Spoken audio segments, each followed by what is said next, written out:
الله ربي لا أريد سواه.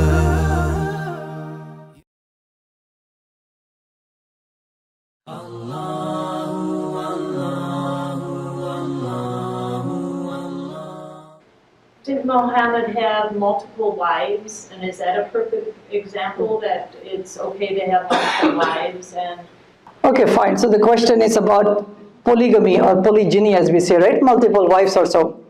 It's important for us to know that before Islam was reintroduced in Arabia in the 7th century, people used to have unrestricted polygyny. People used to have multiple wives, no restriction, by the way. Islam came to give restrictions.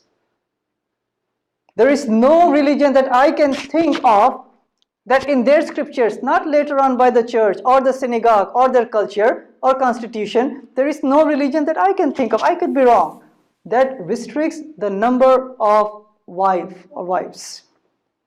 Unrestricted polygamy before Islam, before Islam came to Arabia, women were treated as property, no rights. They were inherited, they were discarded to such an extent it was in the dark ages before Islam came there. Some of the baby girls, they were buried alive.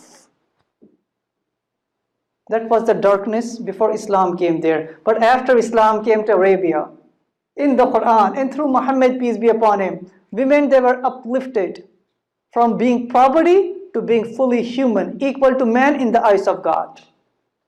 Number one. So it says in the Quran, chapter number 4, verse number 3, that marry 2, 3 or 4, up to 4 by the way. But if you cannot do justice to them, marry only one. So under certain circumstances, in some Islamic states, it is given that option for the Muslim males. But me living in the US, I abide by the constitution. I cannot marry more than one. I have to abide by only marrying one because I have to listen to the rules of the land. So it's really important, even if a man marries more than one, they have to be treating equally to every single wife up to 4. But if they cannot do equality, marry only one. Number 3 important point on this polygyny issue. Polygamy is not introduced by Islam. Polygamy is always there all throughout history, by the way. Even if you look at the Old Testament, almost every single prophet was polygamous. The greatest prophet of the Old Testament was Moses. Did he marry only to one? More than one. Abraham, many. King Solomon, it says in 1 Kings chapter 11, verse number 1, 2 and 3, he had 700 wives. No, what I'm saying is that there's not a single statement in the Old Testament that says don't marry more than one. Polygamy has always existed. Islam came to restrict it. Even when you look at in the US, right? Forget about the Old Testament, the Quran, any religion. Even when you look at the US, according to Chicago Tribune, a poll was taken, a typical American male has 7 extra, either premarital or extramarital affairs, without any restriction.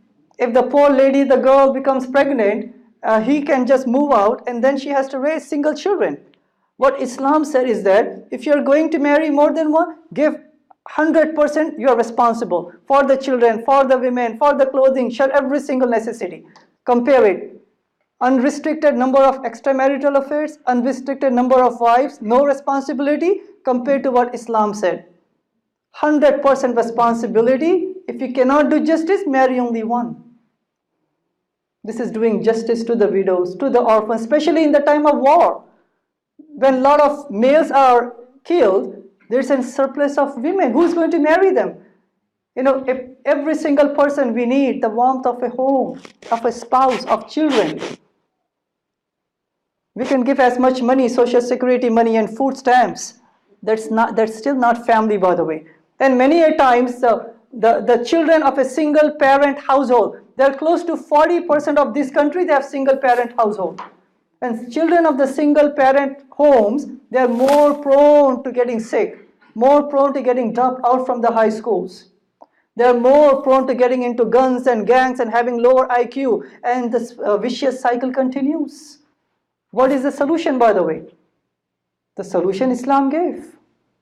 So we have to look at the wisdom of God. So again, Islam did not introduce polygamy, it only restricted it with the wisdom behind it, with 100% responsibility for the safety of the society. اشرح صدري بالذكر